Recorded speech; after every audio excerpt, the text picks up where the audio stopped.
Mga master, okay lang bang? Huwag niyong skip ang mga ad sa aking mga video kung okay lang mga master. Salamat sa solid na suporta po. Yon, what's up mga masters? Nandito na naman tayo sa panibagong araw, panibagong kabanata na naman ang pagsasama-samahan natin ngayon guys.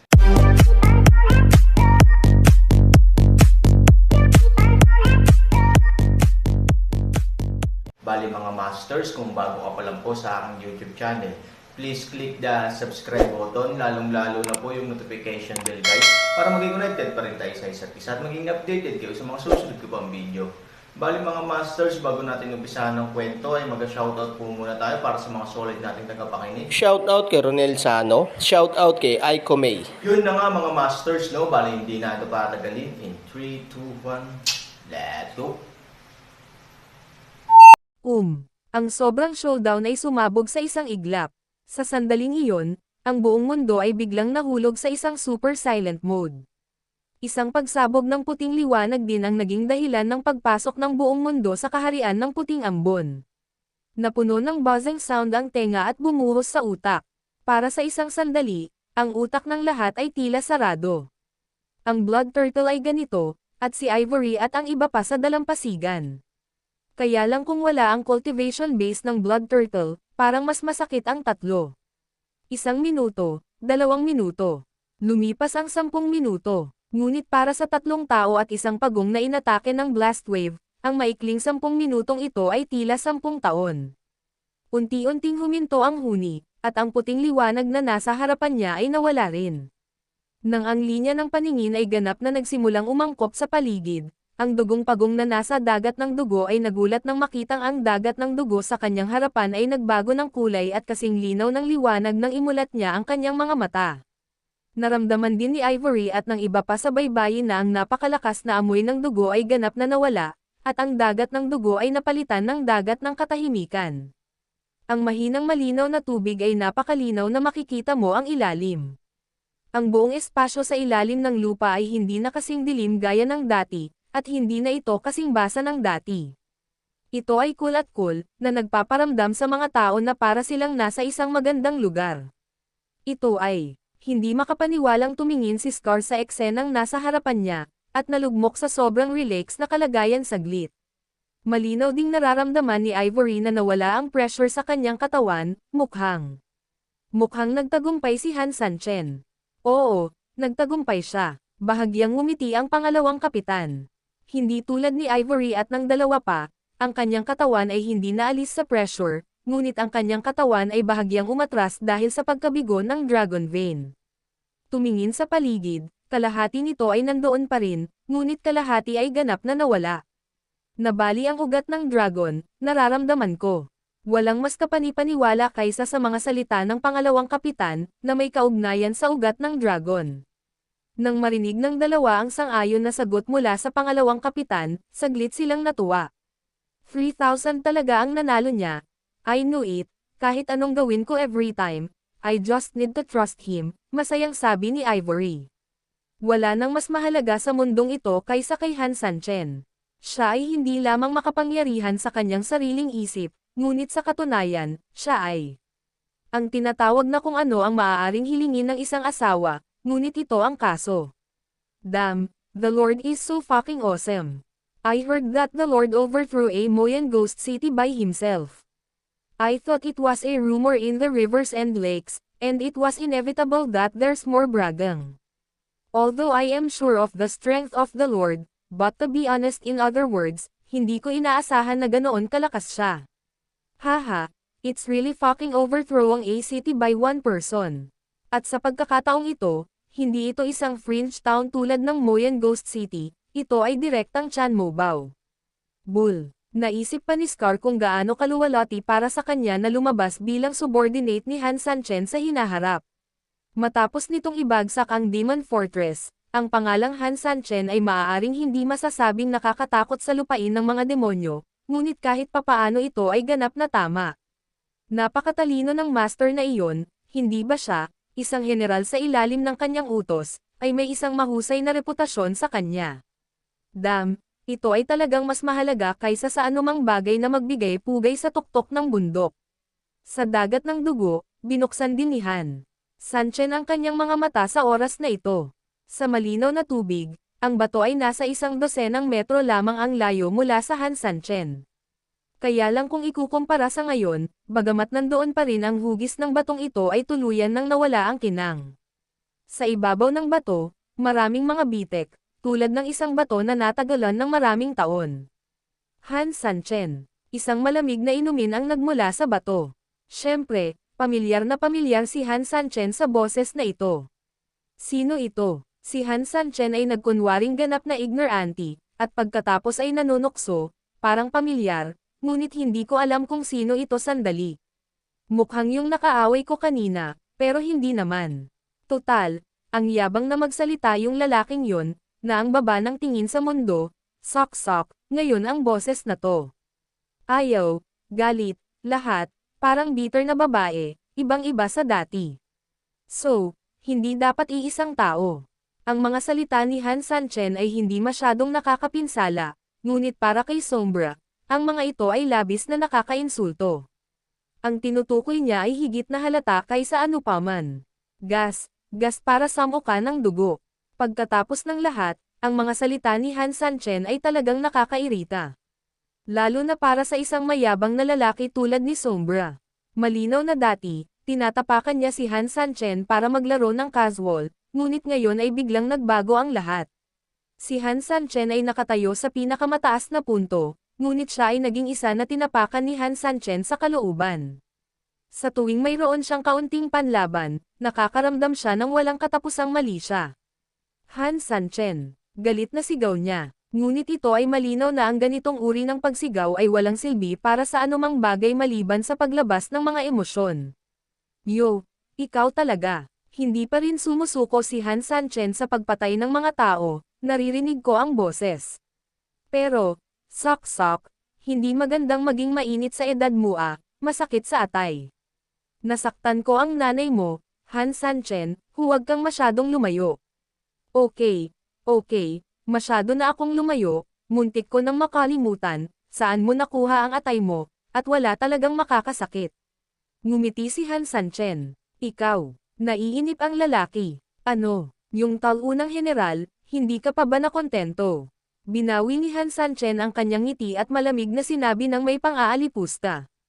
Han Sanchen, you are so fucking insidious, you won't win by force.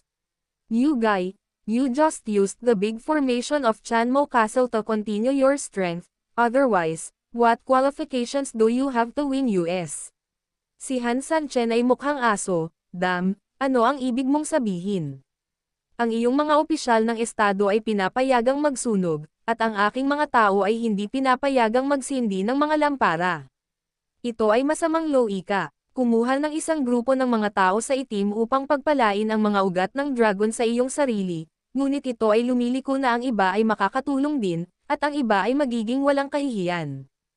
Ikaw, galit na galit si Sombra, hindi siya nakipagkasundo, talagang hindi siya nakipagkasundo. Sa napakalaking dagat ng dugo, gaano karaming enerhiya at mapagkukunan ang kanyang ginugol upang sa wakas ay magkaroon ng isang magandang lugar. Ngunit ngayon, ito ay ganap na nawasak. At lahat ng ito ay ibinigay ng 3,001 tao sa Han Dynasty. Okay, tinatamad akong makipag-usap ng walang kaparirikan sa isang walang hiyang tulad mo. Anyway, kahit gaano pa katigas ang bibig mo, sa kanluran ka palagi pupunta. Walang kinalaman sa iyo ang ibang bahagi ng mundo. Malamig na sabi ni Han Sanchen. In the next life, be a low-key person, kung hindi, masasaktan talaga ang pagsampal sa mukha mo. Nakalimutan kong banggitin na imposibleng magkaroon ng kabilang buhay ang isang tulad mo.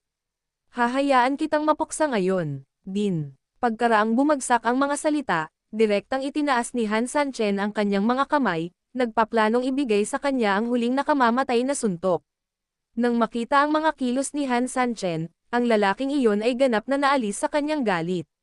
Hindi, Han Sanchen, hindi mo ako mapapatay.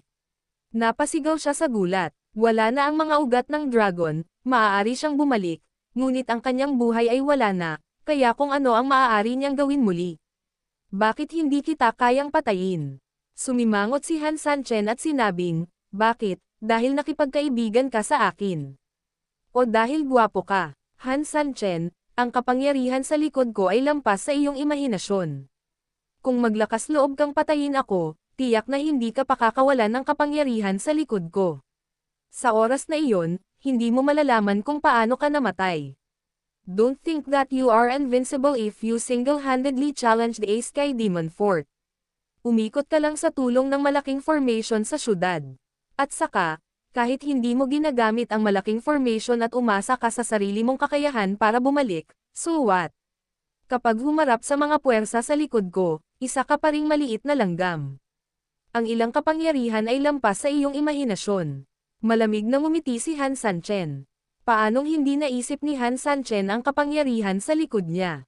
Ang isang lungga sa lungsod, isang bagong itinayong Blood Sea ay napakalakas, paano naman ang kanilang lungga na nakabaon sa loob ng maraming taon?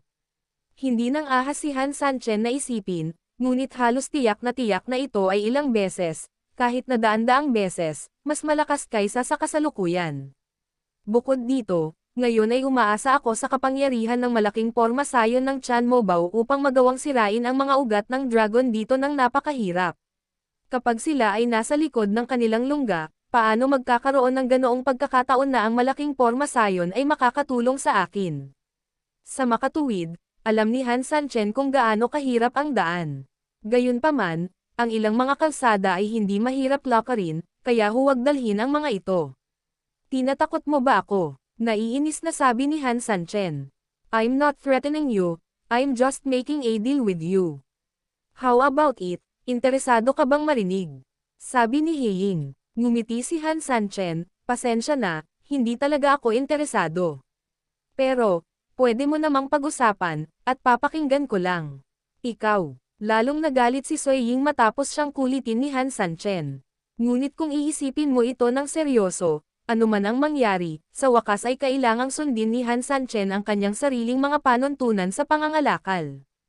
Hindi naman masama yon. Sa pag-iisip nito, napabuntong hininga si Heying at sinabing, hanggat palayain mo ako, masisiguro kung hinding-hindi ko i-report ang iyong masamang pag-uugali sa mga puwersang nasa likod natin.